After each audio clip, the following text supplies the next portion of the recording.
Yeah. Yeah, it's already happened to me 3 times before. I know what's going on. Yeah, first it was Santa, then the Easter Bunny, and then Dracula, and now I'm becoming Scrooge. Scrooge. SCRO. Look, Ebenezer, Counting House, Bob Cratchit, Tiny Tim, all of that stuff. Yeah. So I was wondering if maybe you have some tips for how I could handle this, maybe? Oh, you do? I had no idea it was that common a thing. Okay. So yeah, I've got a pencil. Let me know what I need to do here, okay? All right. Yeah. Uh, with a melon. Oh, okay, that all sounds perfectly doable. Just one small point. Can I buy a starter kit? And does it include the young and the old priest? Hello? Hello? Hello?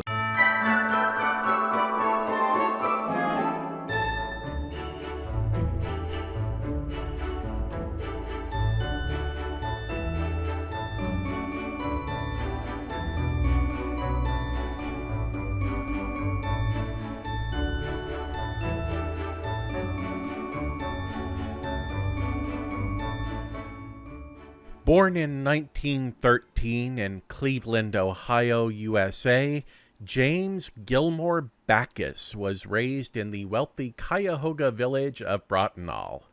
He would later recall that in grade school, one of his teachers was Margaret Hamilton, known to generations of moviegoers as the Wizard of Oz's Wicked Witch of the West. Backus's first love was not acting, but the game of golf, and as a young man he expected to embark on a career as a golf pro.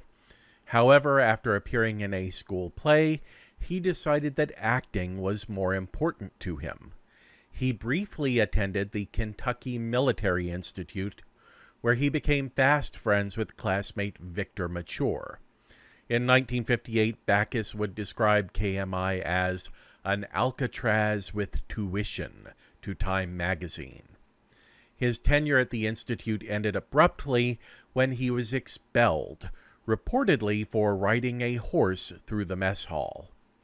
He found his way eventually to the American Academy of Dramatic Arts, graduating in 1933. In 1937, he would make his Broadway debut in Bernard C. Schoenfeld's Hitch Your Wagon, playing the Master of Ceremonies. The same year, he would appear as Cosgrove in Too Many Heroes.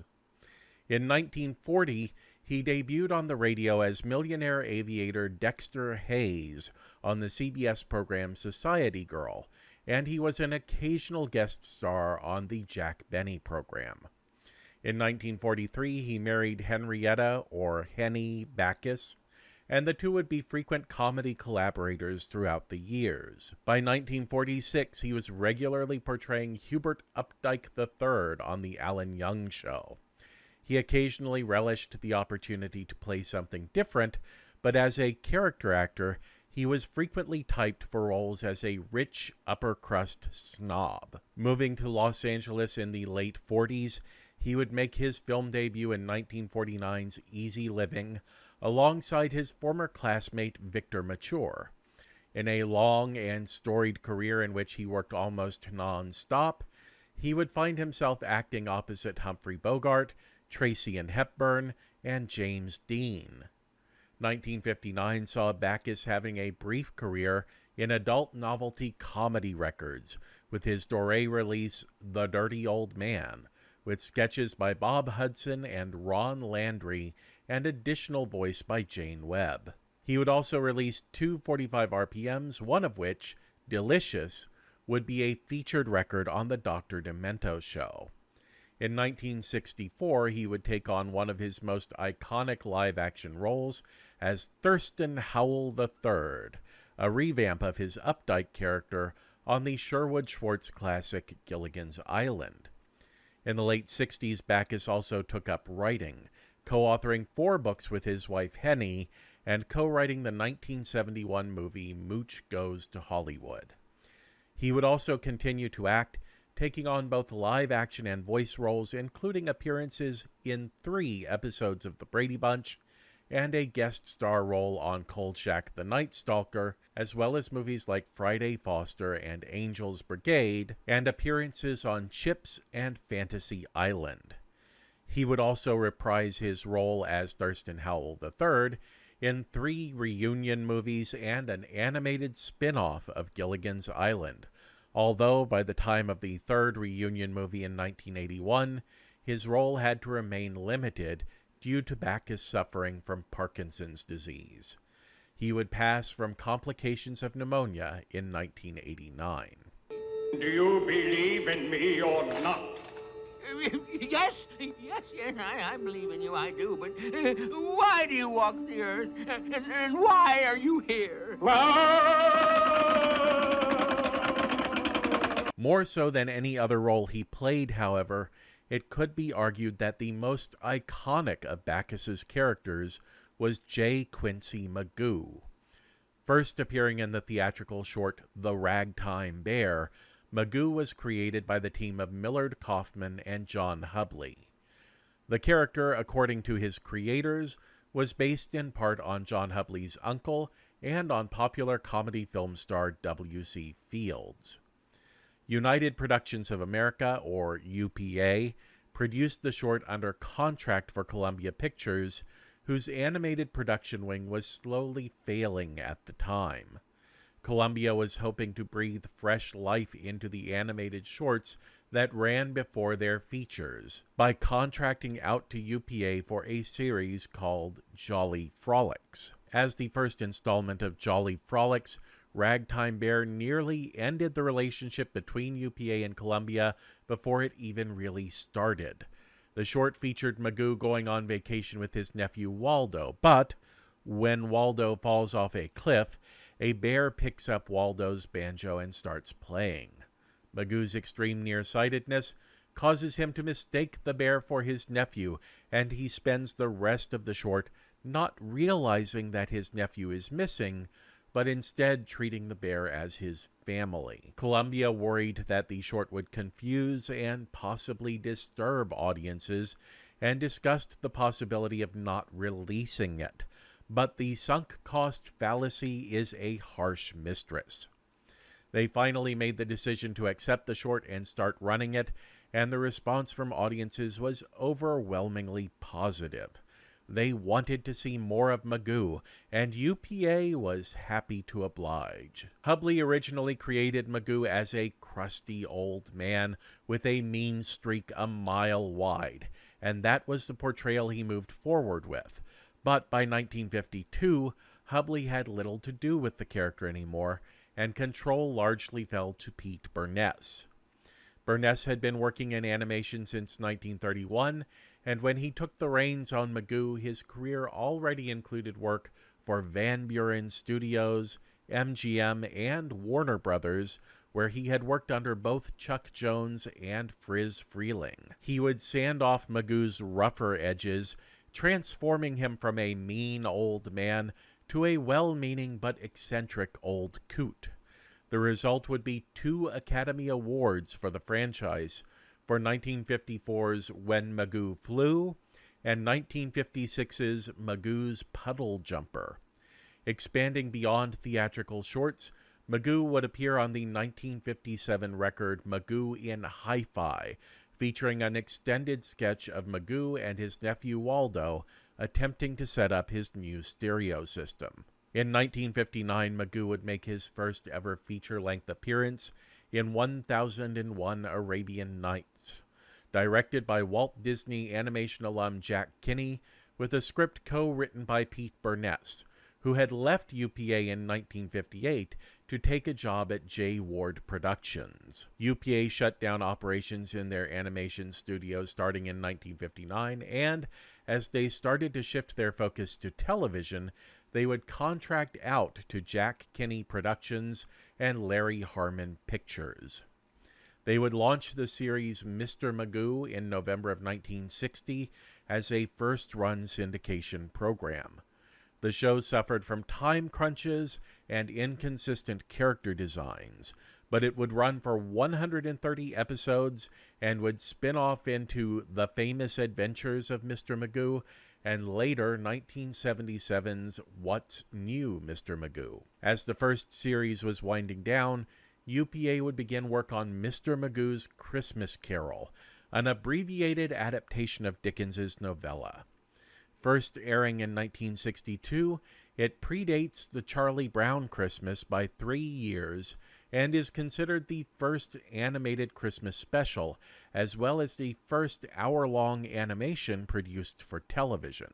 In addition to Backus, the cast includes Paul Frees, Maury Amsterdam, Joan Gardner, and Jack Cassidy. Jules Stein, the London-born composer of Gentlemen Prefer Blondes, Funny Girl, and Three Coins in the Fountain, provided the music, with lyrics from former Columbia Dialogue director and scribe of the lyrics for If I Knew You Were Comin' I'd Have Baked a Cake, Mambo Italiano, and No Foolin', How Much Is That Doggy in the Window, Bob Merrill. The orchestral score was provided by Walter Scharf, who, among other credits, had arranged the original version of Irving Berlin's White Christmas for 1942's Holiday Inn. Director Abe Levitow had been hired by UPA to work on 1001 Arabian Nights, and in addition to Mr. Magoo's Christmas Carol, 1962 saw his theatrical film directorial debut, Gay Paris, featuring the voices of Robert Goulet and Judy Garland. He would later co-direct The Phantom Tollbooth with Chuck Jones. Critical response to the special was mixed, although nobody really seems to have felt negatively about the show. For audiences, Mr. Magoo's Christmas Carol became a tradition, and it would air on NBC every year until 1969. It would be a staple in syndication during the 70s and 80s, and in the 90s it would start appearing on the Disney Channel and the USA Network. Over the years, it has been released on VHS, Betamax, Laserdisc, DVD, and yes, Blu-ray, where it probably looks better than even the people who made it in the first place ever thought it could. Oh, I have watched the change in you. I have seen your noble ideals fall off one by one until nothing matters to you but gold. True. I've grown so much wiser. Of all the adaptations that place the story and situations of A Christmas Carol onto the characters of an existing franchise, Mr. Magoo's Christmas Carol probably features my favorite twist on the narrative. It's not that Magoo himself is depicted as a Scrooge, nor is it that Magoo is just Ebenezer Scrooge for this story. The special features a framing device in which we learn that Mr. Magoo is making a long-anticipated return to the Broadway stage, playing Scrooge in a new adaptation of A Christmas Carol. And, after a musical intro that features a lot of standard Mr. Magoo gags, we're treated to an almost completely straight, if heavily abridged, adaptation of A Christmas Carol, with only the occasional nod toward Mr. Magoo's nearsightedness. Occasionally, we're reminded that we're watching Magoo perform in a Broadway show, as the commercial breaks are bookended by shots of the audience in the theater applauding as the curtains close and open. And at the end of the show, there's a curtain call. And it's not just that we get to see Magoo play the character, but there's something beautiful about seeing this goofy, slapstick character in a context where he's a beloved Broadway star, making a comeback in front of a sold-out audience. Not only has Magoo returned to the stage, but he's done so to standing ovations and the respect of his fellows. And as we see live theater in America cautiously reopening as we are filming, it can be very touching for people like this old theater major. Jim Backus as Magoo gives us a lovable old goofball who is capably portraying one of the meanest characters in theatrical history. His Scrooge is funny, but not in that he has a sense of humor. Rather, he's so mean-spirited that he becomes a cartoon of evil, singing love songs to a stack of coins while his clerk freezes in the next room. This Scrooge gets a point for eating at home, where he encounters his dead partner Jacob Marley, who shows him the skies full of desperate spirits, some of whom have a full 4 frames of looping animation just outside his window. If you're an experienced Christmas Carol viewer, try not to get whiplash as the spirits have been rearranged. Before we see the Ghost of Christmas Past, Scrooge gets dragged to the Cratchits by the Ghost of Christmas Present. And just to the Cratchits, because who really cares about Nephew Fred anyway? His parties suck. Does Nephew Fred have a Tiny Tim? I think not. And don't expect the Ghost of Christmas Present to have want and ignorance running around his ankles either, because that would take precious time, and this special has got to fit into an hour.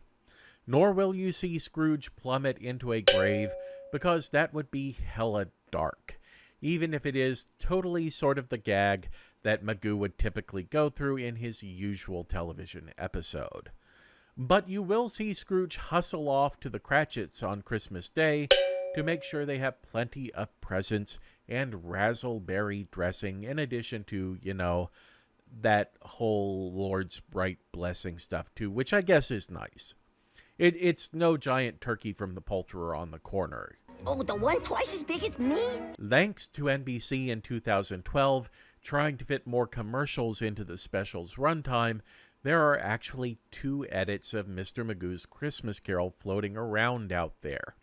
And it seems fairly random as to which one you'll wind up seeing if you're catching it on television. The shorter edit removes the Broadway show framing device completely, and also cuts the songs Ringle Ringle and We're Despicable. I'll be honest, that's like NBC cleared room for commercials, specifically by cutting all of my absolute favorite moments from the show.